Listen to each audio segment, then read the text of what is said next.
ఇటీవల శాసనసభలో భూములను గురించి,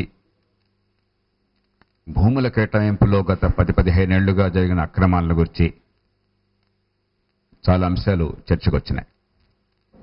దాని పర్యవసానంగా నిర్దిష్టమైనటువంటి ఆధారాలు ఉన్నట్టయితే, ప్రాథమిక సాక్ష్యాలు ఉన్నట్టయితే అలాంటి కేసులన్నీ కూడా పరిశీలించడం కోసం చెప్పిన ఒక సభా సంఘాన్ని ఏర్పాటు చేస్తామని ప్రభుత్వం హామీ ఇచ్చింది.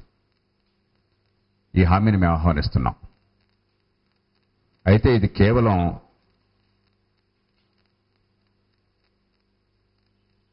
కొందరు వ్యక్తులకో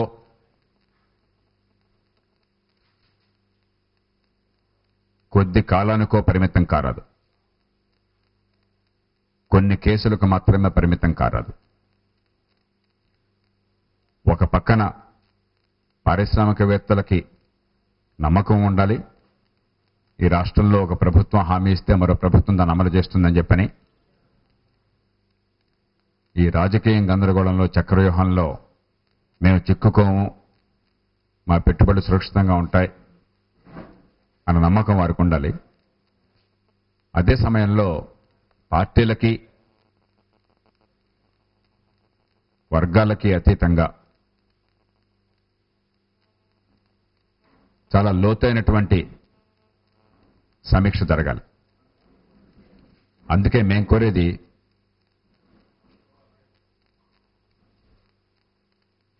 ఆర్థిక సరళీకరణ వచ్చిన నాటి నుంచి, ముఖ్యంగా 1994-95 కాలం నుంచి అసలు ఈ కొత్త పారిశ్రామిక విధానం, దానికోసం ప్రైవేట్ రంగానికి ఇచ్చే రాయితీలు, దానిలో భాగంగా భూమి కేటాయింపులు లేక ఇతర వనరుల వినియోగం, అవి మైన్స్ కావచ్చు, తీర ప్రాంతం కావచ్చు, అలాగే తీర ప్రాంతంలో ఓడరేవుల ఏర్పాటు, ఇవన్నీ కూడా 90ల దశకం మధ్య నుంచి ప్రారంభమైనాయి. కాబట్టి నిర్దిష్టమైనటువంటి సమాచారం కానీ, ప్రాథమిక సాక్ష్యాలు కానీ ప్రజా సంక్షేమం దెబ్బతిన్నది అన్న ఆధారాలు ఉన్నట్టయితే 94-95 నుంచి ఇప్పటిదాకా అలాంటి కేసులన్నీ సమీక్షించడం ధర్మం.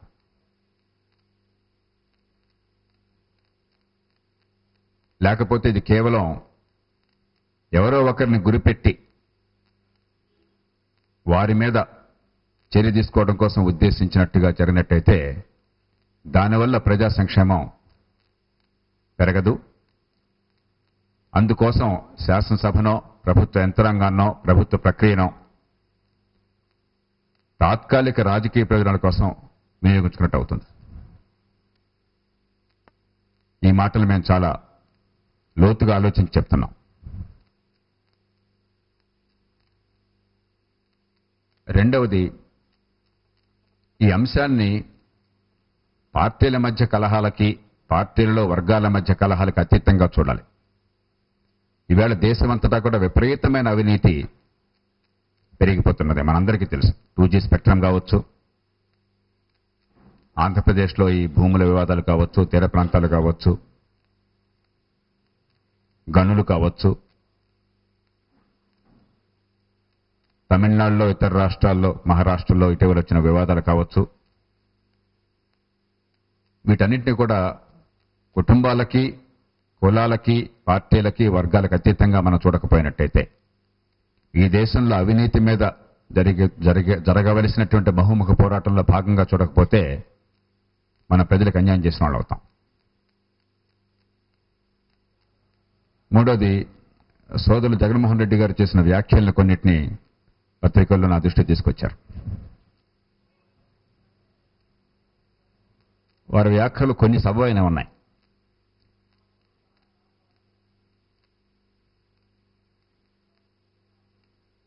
తాము అధికార పార్టీలో ఉన్నంతకాలం ఇవన్నీ గుర్తుకు రాలేదన్నది చాలా సబబైన వ్యాఖ్య. అంటే అవినీతి ఎప్పుడు గుర్తుకొస్తోంది అని చెప్పంటే అధికారంలో ఉన్న వాళ్ళని ఇబ్బంది పెట్టినప్పుడు అని. అలా కాకుండా అధికారంలో పెట్టిన వాళ్ళకి లాభం చేకూరుతుంటే అవినీతి గుర్తుకు రావటంలా. దీనికి ప్రభుత్వాలు పార్టీలు సంజాయిషి ఇవ్వాలి. అందుకే మేము చెప్తున్నది, దానికి అత్యధికంగా వ్యవహరించే శక్తి ఈ సభా సంఘాలకు కానీ ప్రభుత్వ యంత్రాంగానికి కానీ చట్టబద్ధమైన ప్రక్రియకు కానీ ఉండాలి.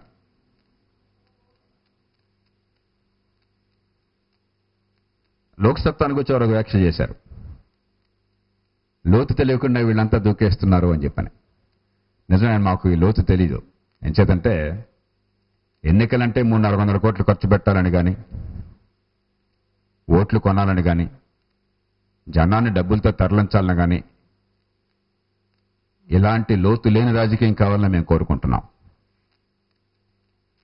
ఈవేళ ఈ లోతు పేరుతో ఈ పార్టీలు, ఈ వర్గాలన్నీ కూడా ఒక సుడిగుండంలో పడి కొట్టుకుంటున్నాయి. వ్యవస్థ మొత్తాన్ని అతలకొత్తలం చేసినాయి.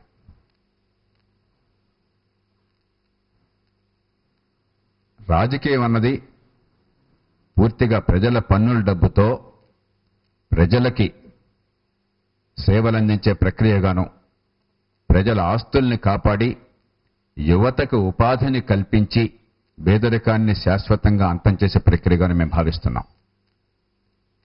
అలా కాకుండా రాజకీయం అంటే కేవలం కొంతమంది అధికారం కోసం, కొంతమంది పెత్తనం కోసం, ఆధిపత్యం కోసం జరిగే పోరుగా ఇవాళ రాజకీయం కొనసాగుతున్నమాట వాస్తవం. దానిలో చాలా లోతు, చాలా మర్మము అన్నమాట వాస్తవం. దానిలో చాలా సుడిగుండాలు, చాలా అవినీతి, అక్రమాలు అన్నమాట వాస్తవం. కానీ ఏనాటికైనా దాని నుంచి బయటపడాలన్నా వద్దా? ఈ ప్రశ్న లోక్సత్తా మళ్ళీ మళ్ళీ అడుగుతున్నది. రాజకీయం అనగానే ఇది చాలా లోతు, దీనిలో సుడిగుండాలున్నాయి, దీనిలో మొసళ్ళు ఉన్నాయి అనుకుంటూ ఈ రాజకీయాన్ని కొనసాగించి సామాన్యుణ్ణి ఈ మొసళ్ళగా బలి చేయటమా, లేకపోతే యువత భవిష్యత్తుని కాపాడడం కోసం అని చెప్పని, వారికి ఉపాధిని కల్పించడం కోసమని, పేదరికాన్ని అంతం చేయడం కోసమని ఈ రాజకీయ పరిస్థితిని మార్చి ఈ మొసళ్ళని తునుమార్చి పూర్తిగా పారదర్శకంగా ఉండేట్టుగా ఏర్పాటు చేయటమా లేదా? ఈ సమాజం దీని మీద నిర్ణయం చేసుకోవాలి. ఎంతసేపటికి ప్రతి ఒక రాజకీయ క్రీడలాగా ఒకళ్ళ మీద ఒకళ్ళు వాడుకునే అస్త్రాల్లాగా ఎన్నికల కోసం రాజకీయ ప్రయోజనాల కోసం అని చెప్పిన అవినీతిని అస్త్రంగా వాడుకున్నట్టయితే దానివల్ల అవినీతి అంతం కాదు. దానివల్ల ఒకళ్ళ అవినీతి బదులు మరొకళ్ళ అవినీతి వస్తుంది.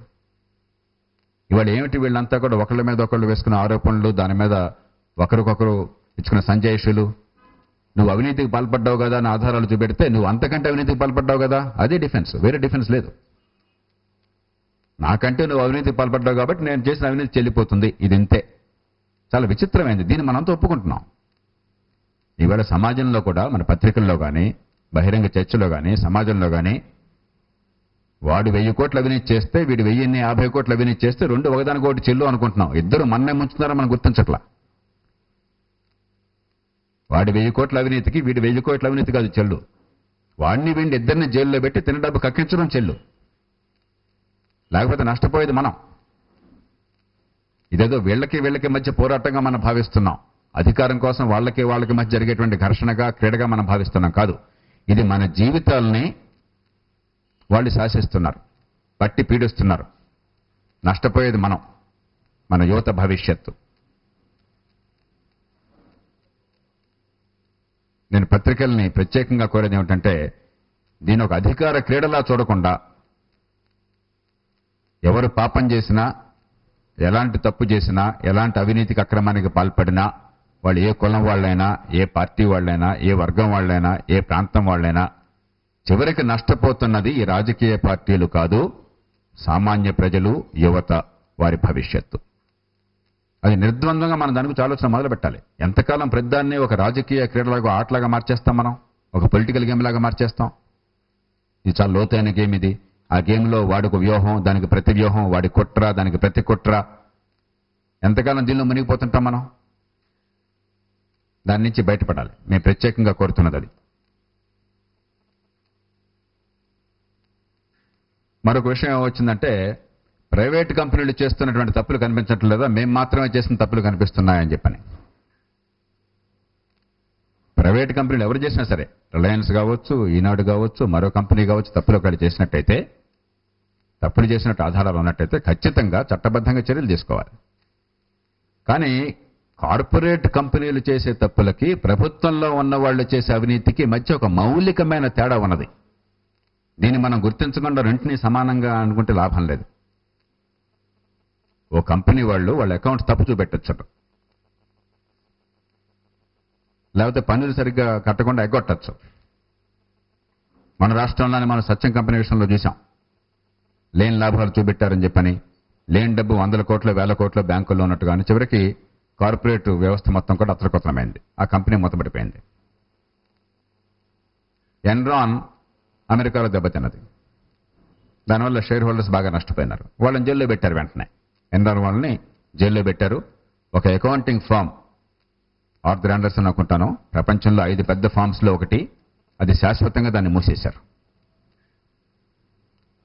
కాబట్టి వాటి మీద కటువైన చర్యలు కావాలి. దానికి ప్రభుత్వంలో రాజ్యాధికారం ఉన్న వాళ్ళు చేసే అవినీతికి మధ్య మౌలికమైన తేడా ఉన్నది. రాజ్యాధికారంలో ఉన్న వాళ్ళకి గుత్తాధిపత్యం ఉన్నది. వాళ్ళు దోచుకుంటున్నది ప్రజల్ని, ప్రజల పన్నుల డబ్బుల్ని, ప్రజల ఆస్తుల్ని, మన భవిష్యత్తుని. ప్రైవేట్ కంపెనీలు తప్పులు చేస్తే నష్టపోయేది వాళ్ళ షేర్ హోల్డర్స్. వాళ్ళు ప్రభుత్వాన్ని దోచుకుంటే ఖచ్చితంగా ప్రభుత్వం విషయంలో మనం తల నిలబడాలి. అలా కాకుండా ప్రైవేట్ కంపెనీలో ఉన్న తప్పులు, ప్రభుత్వంలో ఉన్నటువంటి పెద్దలు చేసే తప్పు రెండు సమానమే. కాబట్టి వాళ్ళు తప్పులు చేస్తున్నారు, వీళ్ళు తప్పులు చేస్తున్నారు. కాబట్టి ఆ తప్పుకి తప్పు చెల్లు. కాబట్టి ఎవరైనా తప్పులు చేయొచ్చు. ఇది చాలా ప్రమాదకరమైనటువంటి వాదన.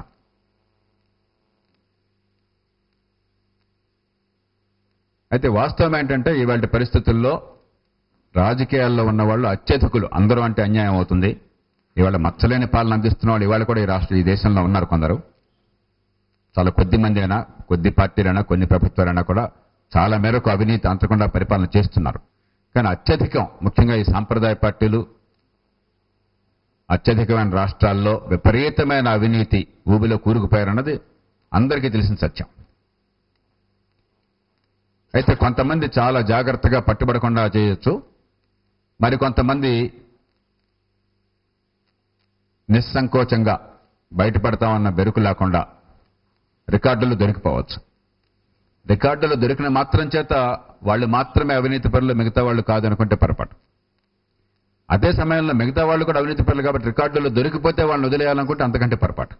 ఎక్కడో ఒకచోట దీనికి క్షాళన మొదలెట్టాలి. ఈ వ్యవస్థ, కుళ్ళిపోయిన వ్యవస్థని మళ్ళీ బాగు చేయడానికి క్షాళన ఎక్కడితో మొదలెట్టాలి. ఈవేళ కూడా నేను ఇతర దేశాల్లో గత 100-150 ఏళ్ళ దాని పరిణామాలకు చదువుతున్నాను. బ్రిటన్లో రాటన్ బరోస్ అనేవాళ్ళు సీట్లు కొనేవాళ్ళు. ఇక్కడ మన వాళ్ళు మన ఎమ్మెల్సీ సీట్లో మరో సీట్లో కొంటున్నట్టుగా అక్కడ కొనేవాళ్ళు, సీట్లు కొనేవాళ్ళు, బహిరంగంగా కొనేవాళ్ళు.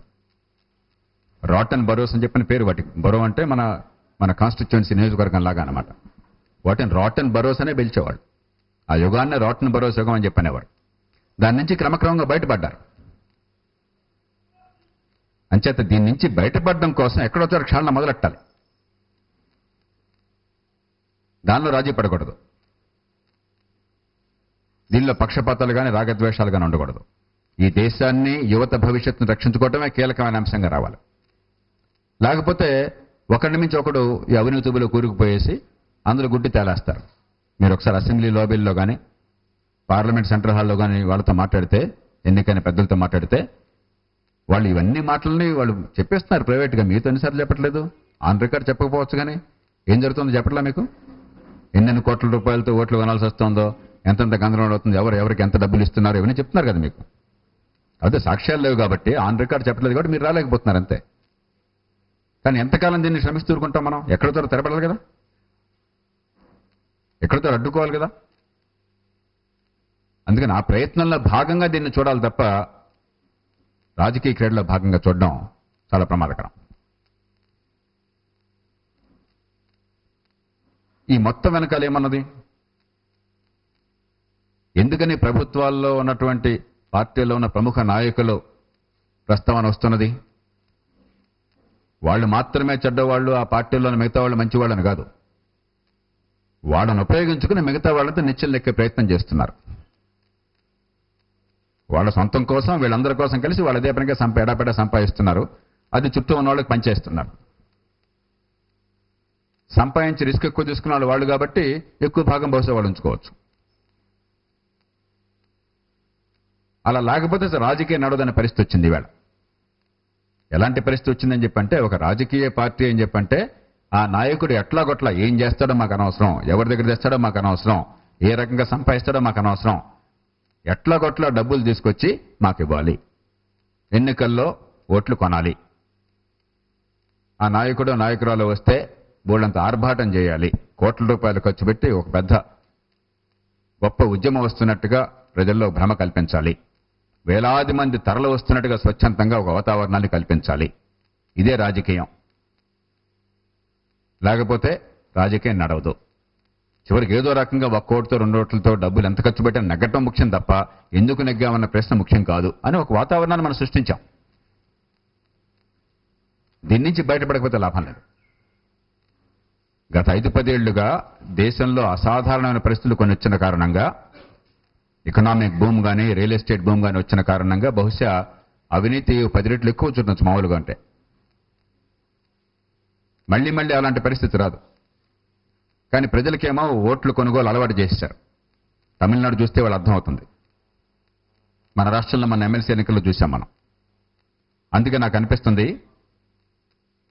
3-4 సార్లు ఎన్నికలు గబగబా వచ్చేసి ఒక సంవత్సరంన్నర కాలంలో ప్రతి ఎన్నికకి వీళ్ళు 5-10 కోట్లు ఖర్చు పెట్టేసి ఆ పెట్టిన ఖర్చు రాకుండా, ఎందుకంటే ఇంత సంపాదించే అవకాశం లేదు, అందున ప్రభుత్వాలు వెంటనే కూలిపోతే మళ్ళీ డబ్బులు సంపాదించే అవకాశం రాదు.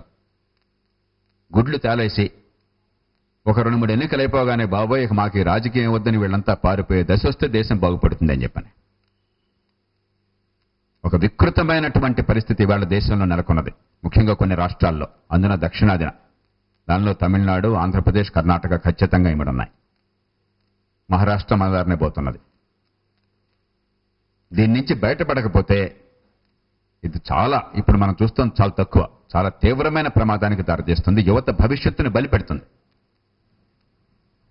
ఇవాళ ఎంతమంది నుంచో, పాత్రికేయుల నుంచి కూడా నాకు వస్తున్న ప్రశ్న ఏమిటంటే, ఓటర్లను కూడా కరెక్ట్ చేశారు కదా సార్, ఓటర్లు కరెక్ట్ అయిపోయారు కదా, డబ్బులు అడుగుతున్నారు కదా, డబ్బులు లాగితే ఓటేమైనా పరిస్థితి వచ్చారు కదా అని చెప్పని. కానీ ఇది ఓటర్ల తప్పు కాదు. ఓటర్లను ఆ స్థితికి తీసుకొచ్చింది ఈ పార్టీలు, ఈ పార్టీల పేరుతో అభ్యర్థులు. రాజకీయాన్ని ఒక వికృతమైన వ్యాపారంగా చేసినటువంటి వాళ్ళు, ఒక వికృతమైన క్రీడగా చేసిన వాళ్ళు, ఈ క్రీడా వ్యాపారం కలగలిసిపోయి ఈవేళ కోట్ల రూపాయలు ఖర్చు పెట్టకపోతే అసలు ఓటు సమస్య లేదనే పరిస్థితి కల్పించారు. అందుకే నేను చెప్పింది 3-4 ఎన్నికల గబాలను వచ్చేసి మళ్ళీ వచ్చేసి ప్రభుత్వాలు ఎక్కువ కాలం నిలవకుండా ఉండి మొత్తం ఉన్నదంతా ఊడ్చిపోయి డబ్బులు సంపాదించే అవకాశం లేకుండా పోయి ఈసారి రాజకీయంలోకి వేళ్లు పెడితే వేళ్లకు చేతులు పోతాయనే భయం కలిగించాలి. ఏదో ఒక రీతిని దీని నుంచి బయటపడాలి. ఉన్మాదం నుంచి ఇది ఒక ఉన్మాదం, ఇది ఖచ్చితంగా ఒక తీవ్రమైన ఉన్మాదం, ఒక ప్రమాదకరమైన పూనకం. యదుకులంలో ముసలం పుట్టిందని చెప్పిన మహాభాగవతంలో చెప్తారు కృష్ణుడు అవసాన దశలో. ఈవేళ మన ప్రజాస్వామ్యంలో ముసలం పుట్టింది. ఈ 100 కోట్ల రూపాయలు, 1000 కోట్ల 15 ఏళ్ల క్రితం కూడా ఇంత దారుణం లేదు. లోక్సత్తా ఉద్యమం ప్రారంభించిన నాటికి ఇంత దారుణం లేదు. అయితే లోక్సత్తా ఉద్యమం ప్రారంభించడంలో జరగల, కానీ ఇది ఖచ్చితంగా జరుగుతున్నది ఈ దేశంలో. దీని నుంచి మనం బయటపడాలి. లేకపోతే ఇది చాలా తీవ్రమైన పరిణామాలు దారితీస్తుంది. వ్యవస్థ విశ్వసనీయత పూర్తిగా పోయింది. ఇవాళ ప్రజాస్వామ్యం అంటే నమ్మకం లేనటువంటి ఉద్యమాలు కానీ, హింసకి పాల్పడేవాళ్ళు కానీ ఇవాళ వేలెత్తి ప్రశ్నిస్తుంటే మన దగ్గర సమాధానం లేదు. ఎంతకాలం దీన్ని కొనసాగిస్తాం? అంచేత నేను యువతను ప్రత్యేకంగా కోరుతున్నాను, ఇది మీ భవిష్యత్తుకు సంబంధించిన సమస్య. ఇది కొందరు వ్యక్తుల అధికారాన్ని గురించి కాదు, కొన్ని కుటుంబాలను గురించి కాదు, కొన్ని వర్గాలను గురించి కాదు, కొన్ని పార్టీలను గురించి కాదు. వాడు ఎవడొస్తే మనకేం కావాలా? మనకు కావాల్సింది మన పన్ను డబ్బులు సద్వినియోగం కావాలా, మన బతుకులు బాగుపడాలా, ప్రతి పైసాకి లెక్కలు చెప్పాలా, మన వనరుల్ని కాపాడాలా, మన పేదరికం పోవాలా, మన భవిష్యత్తు బాగుండాలి.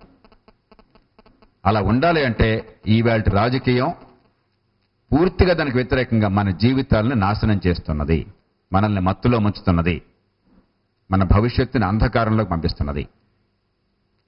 ఈవేళ నేను రాజమండ్రి నుంచి ప్రయాణం చేస్తుంటే ఇంజనీరింగ్ కళాశాల అధిపతులు కొందరు, విద్యాసంస్థల అధిపతులు కొందరు నాతో మాట్లాడుతున్నారు. సార్ బ్యాంకు ఉద్యోగాలు, గుమస్తా ఉద్యోగాలకు వాళ్ళు పిలుపునిస్తుంటే బ్యాంకులు వగరా ఆంధ్రప్రదేశ్ నుంచి బీఈ బీటెక్ చేస్తే వాళ్ళకి అసలు మీరు ఉద్యోగాలు ఇవ్వద్దు, ఇవన్నీ కూడా పనికిరాని డిగ్రీలకు అయిపోయినాయి, దానికి బదులు బీఏ బీకామ్ చేస్తే వాళ్ళకి ప్రోత్సాహం ఇవ్వని చెప్పి అడుగుతున్నారు సార్. మేము ఆ స్థాయికి వచ్చామని చెప్తున్నారు వారు చెప్తున్నారు. పూర్తిగా మనం మన పిల్లల్ని మోసం చేస్తున్నాం. వాళ్ళ కాళ్ళ మీద నిలబెట్టే ప్రయత్నం చేయకుండా, వాళ్ళకి నైపుణ్యం రాకుండా, ఉపాధి కల్పించకుండా, ఓటుకి డబ్బులు ఇస్తామనో లేకపోతే ఓటేస్తే ప్రభుత్వం వచ్చిన తర్వాత మిక్సీలు గ్రైండర్లు ఇస్తామని చెప్పిన ఏదో రకరకాలు చేసేసి పేదరికం మాత్రం పోకుండా అధికారం కోసం అన్ని రకాల గాలాలు వేసి అధికారం వచ్చిన తర్వాత వేల కోట్లు దోచుకోవడం అనేది చాలా గొప్ప చాతుర్యంగా మనం నటిస్తున్నాం. కానీ ఎల్లకాలం ఇచ్చే బెచ్చం కోసం ఈ యువత ఎదురు చూడకూడదు. తాత్కాలికంగా తృప్తిపరిచినా కూడా రేపొద్దున ఆగ్రహానికి బలవుతాం మనం. ఇది చాలా ప్రమాదకరమైన పరిస్థితి. వారి కాళ్ళ మీద వాళ్ళు నిలబడాలి, వాళ్ళకి నైపుణ్యం అందాలి, వాళ్ళకు ఉపాధి రావాలి, వాళ్ళ తలెత్తుకు బతకాలి. ఏటా కనీసం 10 లక్షల మందికి ఉపాధి కల్పించడం ఈ రాష్ట్రంలో సాధ్యము అవసరము రెండు. కానీ మనకు అసలు ఆ శ్రద్ధే లేదు. అంచేత ఒక మౌలికమైన మార్పు కోసం యువత పోరాడకపోతే వాళ్ళ భవిష్యత్తు అంధకారంలో పడుతుంది. మీరు ఇవాళ పాపం చిన్న చిన్న ఉద్యోగాలు చేసుకుంటున్న వాళ్ళు, కాస్త కూస్త చదువుకున్న 3-4 వేల రూపాయలు చేసుకుంటున్న వాళ్ళు ఎవరిని అడగని వాళ్ళ గుండెలు ఎంత వేదన ఉందో, అవకాశాలు లేక ఎంత ఆరాటపడుతున్నారో. పక్కనేమో ఉద్యోగాలు ఇస్తాము, నైపుణ్యం ఉన్న వాళ్ళు కావాలని మొర్రు అని చెప్పిన పరిశ్రమలు కోరుకుంటుంటే, ఉపాధికి అవకాశాలు లేక చదువుకున్న 3,000 రూపాయలు 2,000 రూపాయలు ఇస్తే దాంతో బతకడం చాలా కష్టం అవుతుంది. దుర్భరమైనటువంటి దారిద్ర్యంలో కష్టంలో ఉన్న యువత లక్షల మంది ఇవాళ పేద కుటుంబాల నుంచి ఉన్నారు. వాళ్ళ బతుకులు బాగుపడాలని చెప్పంటే దానికని రాజకీయంలో ఉన్న వికృతి క్రీడకి మధ్య లింక్ ఉన్నది. అందుకే యువతను ప్రత్యేకంగా కోరుతున్నాం, మీ భవిష్యత్తు కోసం మీరు స్పందించండి, నిలబడండి. ఇదంతా వీళ్ళకి వాళ్ళకి మధ్య పోరాటం కనుక ఒకటి, మీ జీవితాన్ని గుర్చిన పోరాటం.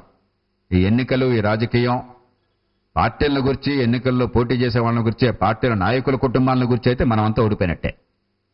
ఈ ఎన్నికలు, ఈ రాజకీయం మీ గురించి కావాలి, మీ భవిష్యత్తును గురించి కావాలి. ఈ ఓటు మీ గురించి, పోటీ చేసేవాడిని గురించి కాదు. ఈవేళ కూడా పత్రికలు చూశాను, తమిళనాడులో ఫలానా నాయకుడు నాయకులలో తమ అదృష్టాన్ని పరీక్షించుకుంటున్నారని. చూసారా మీరు? ఫ్రంట్ పేజీలో వచ్చిందో పత్రికలో. ఎన్నోసార్లు చెప్పాను, ఈ మాటలు వాడబోకండాయా.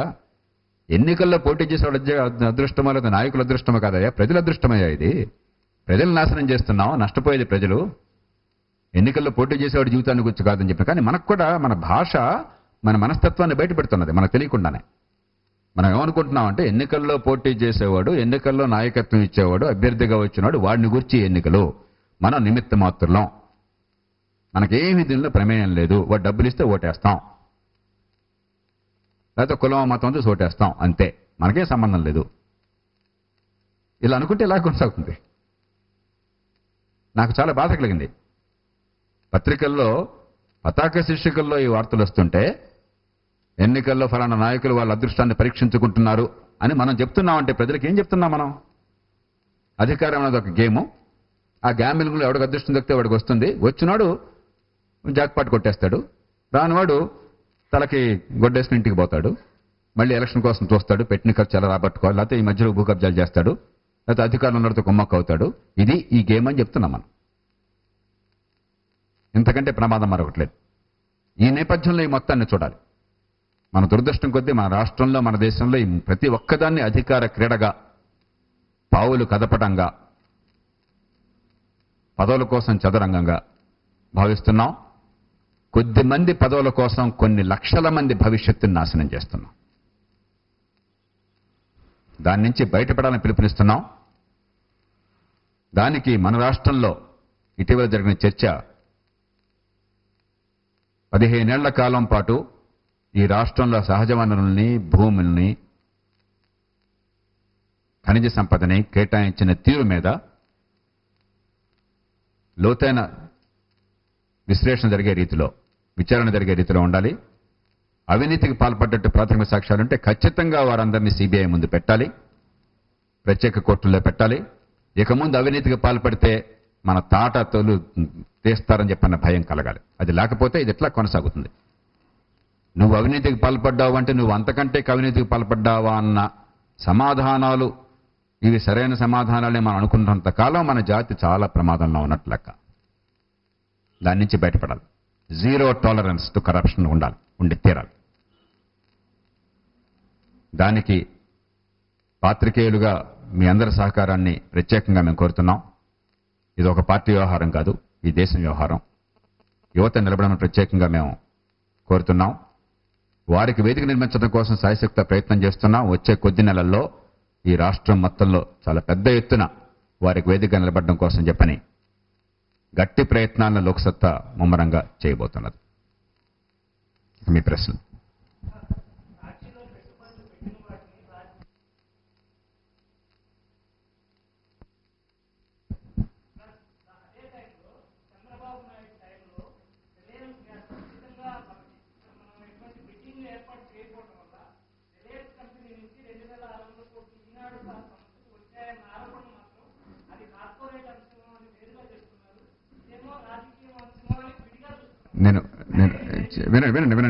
వినండి.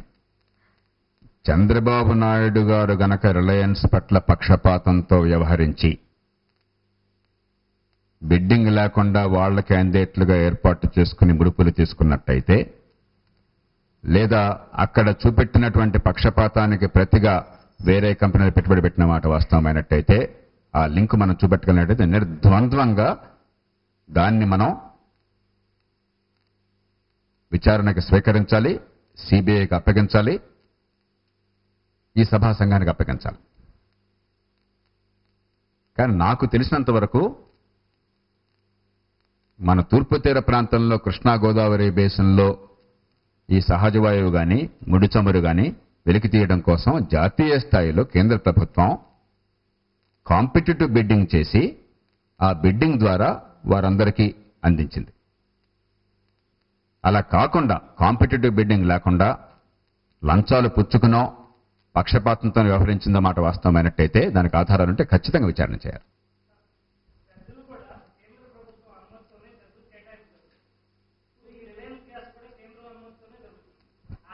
కాంపిటిటివ్ బిడ్డింగ్ను అనుమతి ఉంది, సంతకం పెట్టేది. కాంపిటిటివ్ బిడ్డింగ్ అక్కడ పోటీ ఉండి పారదర్శకతతో మనం చేశామా లేదా, ప్రతి కాంట్రాక్ట్కి, ప్రతి బిడ్కి, ప్రతి భూమి కేటాయింపుకి, ప్రతి సహజ వనరు కేటాయింపుకి వర్తించాలి, వర్తిస్తుంది. నాకు తెలీదు.